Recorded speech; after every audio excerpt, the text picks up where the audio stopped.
നിനക്ക് ടെൻഷനൊന്നുമില്ലല്ലോ? ഇല്ലച്ച. രാധമ്മ പഠിപ്പിച്ച പാഠങ്ങളൊന്നും മറക്കരുത്. എല്ലാം എപ്പോഴും ഓർമ്മയിൽ വേണം. മനസ്സിലായോ? മനസ്സിലായച്ച. ന്യായമായ ഒരു ആവശ്യത്തിന് വേണ്ടി, ഒരു കുടുംബത്തിന്റെ ആഗ്രഹത്തിന് വേണ്ടി സമയവും ഊർജവും ജ്ഞാനപൂർവ്വം വിനിയോഗിച്ച് വിജയം മാത്രം മുന്നിൽ കണ്ട് നീ മുന്നോട്ട് സഞ്ചരിക്കുകയാണ്.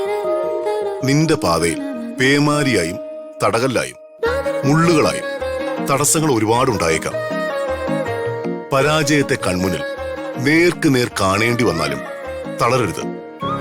ജയിക്കാനായി പോരാടണം. പോരാട്ട വീര്യം നിന്റെ രക്തത്തിലുള്ളതാ.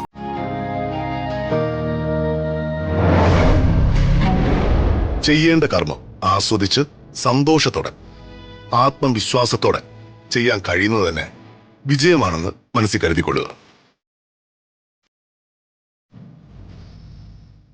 അങ്ങനെ ചിന്തിക്കുന്നവരെ ആർക്കും പരാജയപ്പെടുത്താനാവില്ല.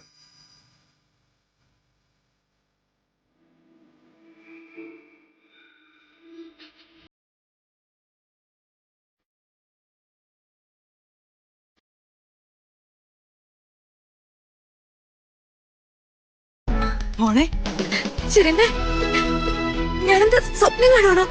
അച്ഛൻ എന്നെ അനുഗ്രഹിച്ചു, എനിക്ക് ഉപദേശം തന്നു. എനിക്ക് വിശ്വസിക്കാനാവുന്നില്ല. ശരിന്നെ, അപ്പു വന്ന് കാണില്ലേ? ആ, നമുക്ക് അപ്പുവിനോടും ചെറിയച്ചനോടും ഈ സന്തോഷം പോയി പറയാം. അവർക്കും സന്തോഷാവും.